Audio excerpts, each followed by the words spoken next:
नमस्कार। Super India news TV में आपका स्वागत है। मैं हूं राजेश आर्य। आइए देखते हैं आज का विशेष समाचार। कांग्रेस को एक अलग राह पर ले जाते राहुल गांधी का रवैया ऐसा है जैसे उन्हें नेहरू, इंदिरा और राजीव गांधी की कांग्रेस से कोई लेना देना ही नहीं है। राहुल गांधी ने अपनी अमेरिका यात्रा के दौरान जो बयान दिए, उन्हें लेकर भारत में विवाद होना ही था और वह हुआ भी। उनके इस बयान पर सबसे अधिक आपत्ति जताई गई कि भारत में लड़ाई इसकी है कि सिख पगड़ी कड़ा धारण कर पाएंगे या नहीं और गुरुद्वारे भी जा सकेंगे या नहीं। उन्होंने ये बात अपने कार्यक्रम में उपस्थित एक सिख पत्रकार भलिंदर सिंह बिरमानी का नाम पूछने के बाद कही। भाजपा नेताओं ने तो इसका जोरदार विरोध किया ही। खुद भलिंदर सिंह और अन्य सिखों ने भी इस पर आपत्ति जताई। ये इसलिए जताई गई क्योंकि यह बयान वास्तव में उकसावे और अपनी राजनीति स्वार्थ के लिए लोगों को भिड़ाने लड़ाने वाला है। भारत में वैसा कुछ भी नहीं हो रहा है जिसकी आशंका राहुल गांधी जता रहे हैं। क्या कोई ये यहाँ तक कि सिख यह कह सकते हैं कि किसी सिख को पगड़ी कड़ा धारण करने या फिर गुरुद्वारे जाने से रोका जा रहा है या फिर कुछ ऐसा होने की आशंका दिख रही है? राहुल गांधी का सिखों को लेकर दिया गया बयान कितना भड़काऊ है, इससे समझा जा सकता है कि खालिस्तानी आतंकी गुरपंतवंत सिंह पन्नू ने उनके कहे को सही करार दिया। एक तरह से राहुल ने खालिस्तानी आतंकियों का ही काम आसान किया।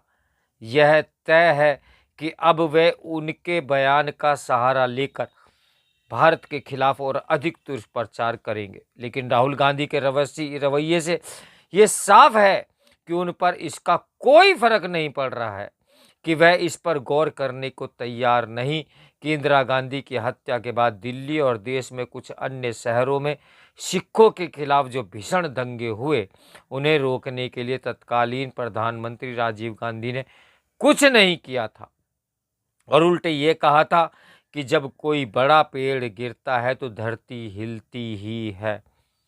वास्तव में यह वही दौर था जब सिख अपनी सुरक्षा को लेकर आशंकित थे। राहुल इसका संज्ञान लेने को भी तैयार नहीं दिख रहे कि इंदिरा गांधी ने भिंडरावाले को खड़ा करने का जो काम किया, उसके देश को भयावह नतीजे भुगतने पड़े। वे पंजाब के संदर्भ में इंदिरा गांधी की ऐतिहासिक भूलों की अनदेखी ही नहीं कर रहे हैं, बल्कि खालिस्तानियों को रास आने वाले बयान भी दे रहे हैं। कांग्रेस ने अमेरिका में राहुल गांधी की ओर से सिखों को लेकर दिए गए बयान को सही साबित करने के लिए पंजाब के अपने नेताओं प्रताप सिंह बाजवा और चरण सिंह चन्नी को जिस तरह मैदान में उतारा, उससे यही पता चलता है कि राहुल के नेतृत्व में पार्टी यह दर्शाना चाहती है कि उसे कांग्रेस की ऐतिहासिक भूलों से मतलब नहीं। शायद इसलिए इन दोनों नेताओं ने यह भी कहलवाया गया कि ऑपरेशन ब्लू स्टार में भाजपा और आरएसएस का हाथ था।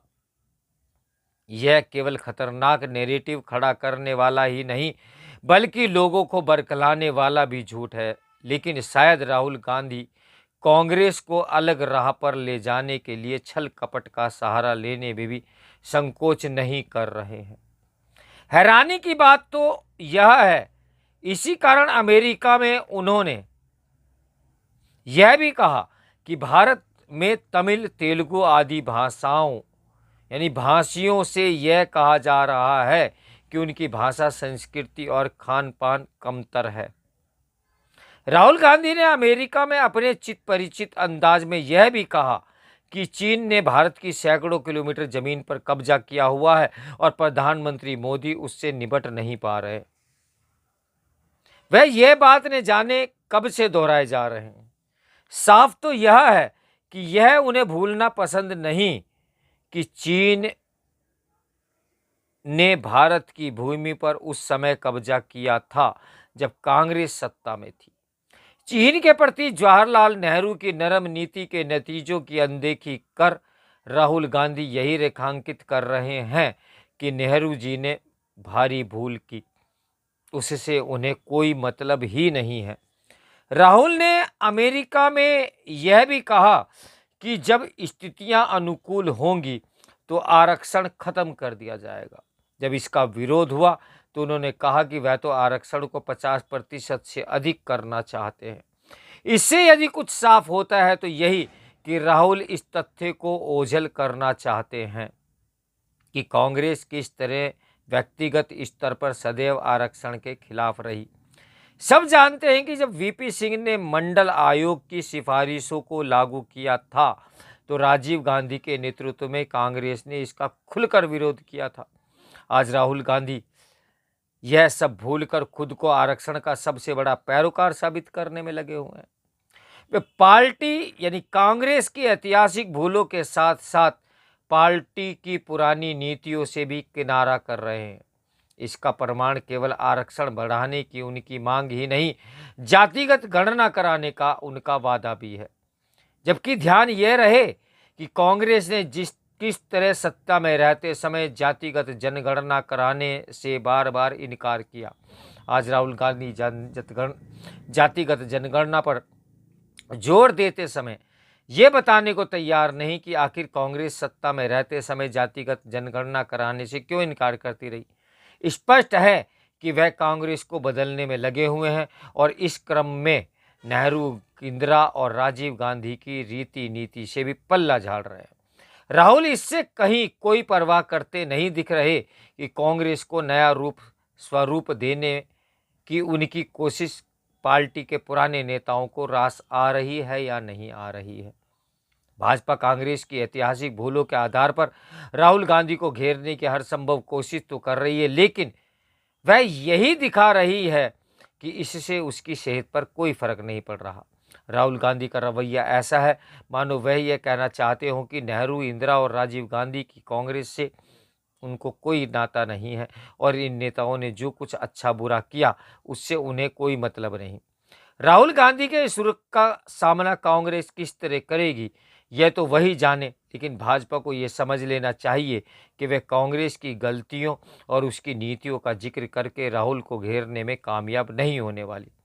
स्पष्ट है कि उसे अपनी रणनीति पर नए सिरे से विचार करना होगा ताकि इस प्रकार की कोई पुनरावृत्ति ना हो। देश का सिर बाहर जाकर हमारे देश के नेता किस तरीके से गिराने की कोशिश में लगे हुए हैं ये आप लोग देख ही सकते हैं। तो मेरे साथ बने रहें सुपर इंडिया न्यूज़ टीवी की ब्रेकिंग न्यूज़ के लिए। नमस्कार, मैं हूं राजेश आर्या।